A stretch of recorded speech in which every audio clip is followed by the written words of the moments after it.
So, you're ready to pull the trigger on a North Carolina beach house, but you're stuck between two different worlds.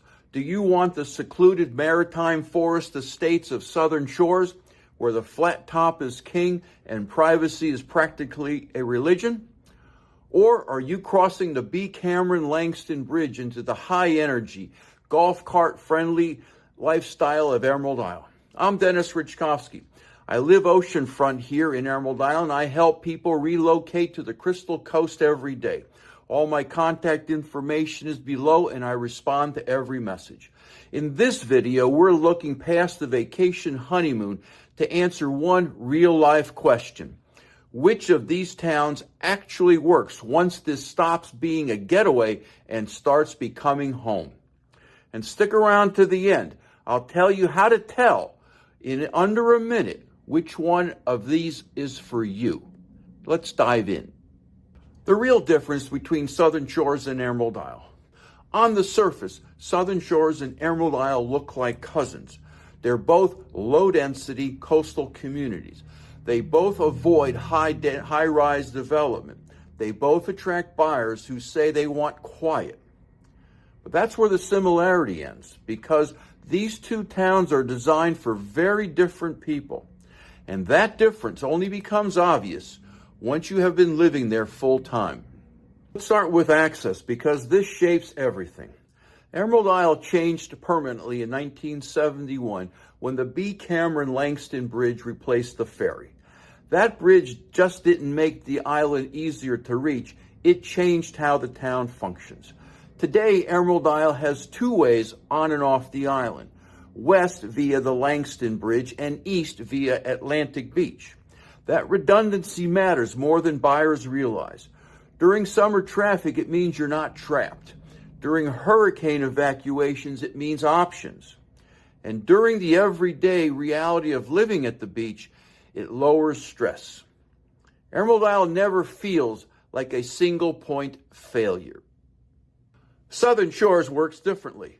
You enter Southern Shores via the Wright Memorial Bridge, and that bridge feeds directly onto Highway 12, the main artery to Duck and Corolla. Southern Shores isn't just a destination, it's a pass-through town. In summer, especially on Saturday turnover days, the traffic becomes legendary.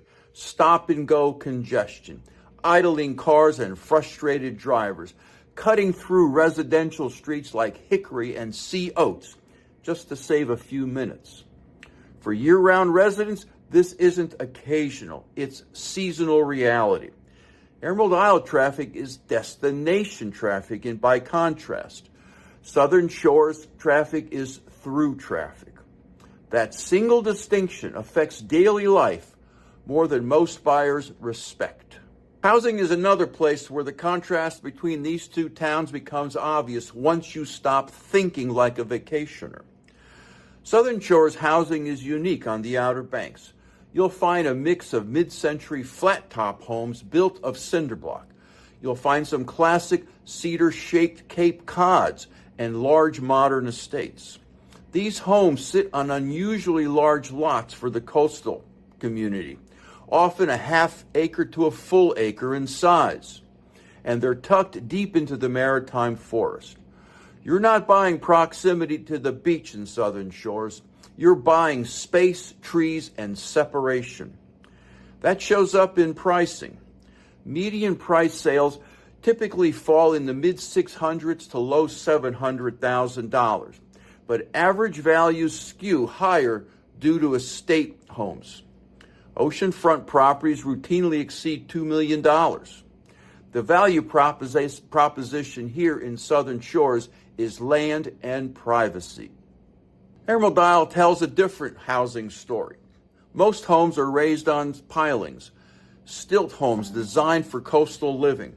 You'll see colorful multi-story beach houses, some large but not extreme, alongside classic 1970s and 1980s beach cottages. Lots are smaller, more vertical, and the island's long, narrow shape means almost every home feels close to the water, whether it's oceanside or soundside. Prices here have surged in recent years. The median price is now around $800,000, and newer or renovated single-family homes frequently push into the $1 million range. Here, buyers aren't paying for acreage, they're paying for access and lifestyle. Restaurants, shopping, and errands. How your days actually work. And this is where many buyers underestimate the difference between these two towns. Southern Shores is intentionally residential. There are no oceanfront restaurants. There are no shops and no commercial strips. That's not an oversight. That's by design. Groceries usually mean a trip to the Food Lion at Southern Shores Crossing or crossing into Kitty Hawk for Harris Teeter or Walmart. Every errand requires a car. Every outing is intentional. And for people who value separation and quiet, that's a feature. For people who value convenience, it becomes friction. Emerald Isle is far more contained. There's a real town center feel with Publix, Food Lion, and local staples like the Village Market, My Flip Flops Donut Shop, Catherine's, and Gaffer's.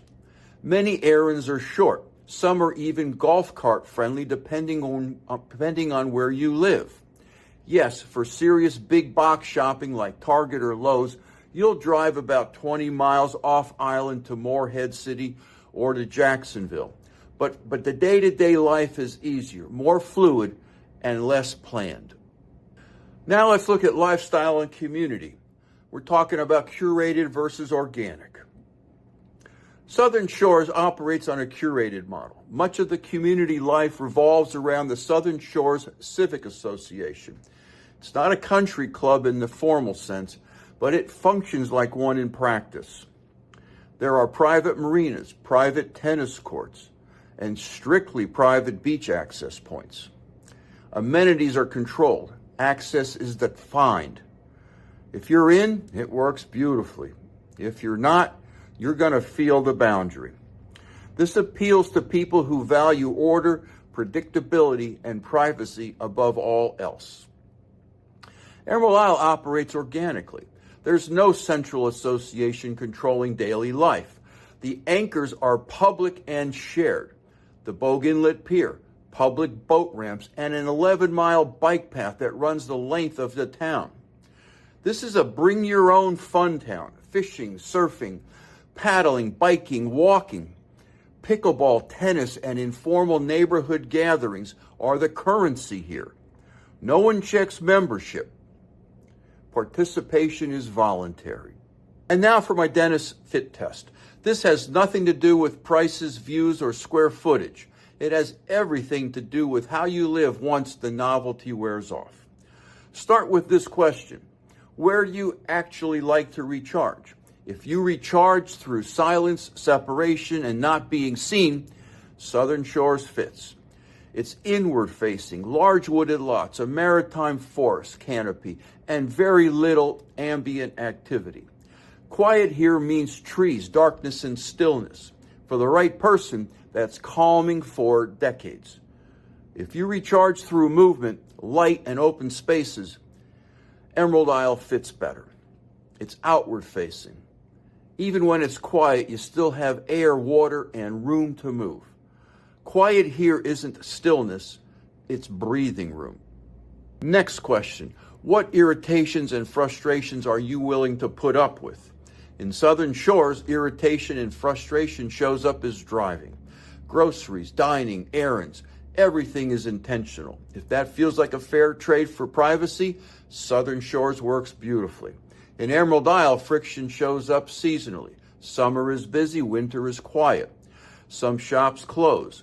If you enjoy the reset and like the town better when it exhales, Emerald Isle works better for you long term. Next question. Do you want structure or flexibility? Southern Shores is structured. Architectural rules, private amenities, and controlled access are part of the deal. If predictability feels comforting, that structure is a feature. Emerald Isle is flexible. Public spaces, shared amenities, and fewer gatekeepers. If freedom and adaptability matters more to you than uniformity, that flexibility counts. Final question, and this one decides it. What does quiet mean to you? Southern Shores rewards people who want to disappear into privacy. Emerald Isle rewards people who want to engage with their surroundings. One town hides you, the other invites you out. Neither is better, but only one will feel right after year 3. And choosing against your nature gets uncomfortable fast. So that's the dentist fit test. And if you found this comparison helpful, and you're serious about buying or living on the Crystal Coast or anywhere else along the Outer Banks, I have a free resource for you. Text the word free to 919-308-2292, and I'll send you my book, Live Where You Vacation. It's a deep dive into living on the Outer Banks of North Carolina with a special focus on the Crystal Coast, Bogue Banks, and Emerald Isle. And when you subscribe to this channel, you're joining a small but growing group of people who value clarity over hype and who help shape what I cover next. Thanks for watching, and I'll see you in the next video.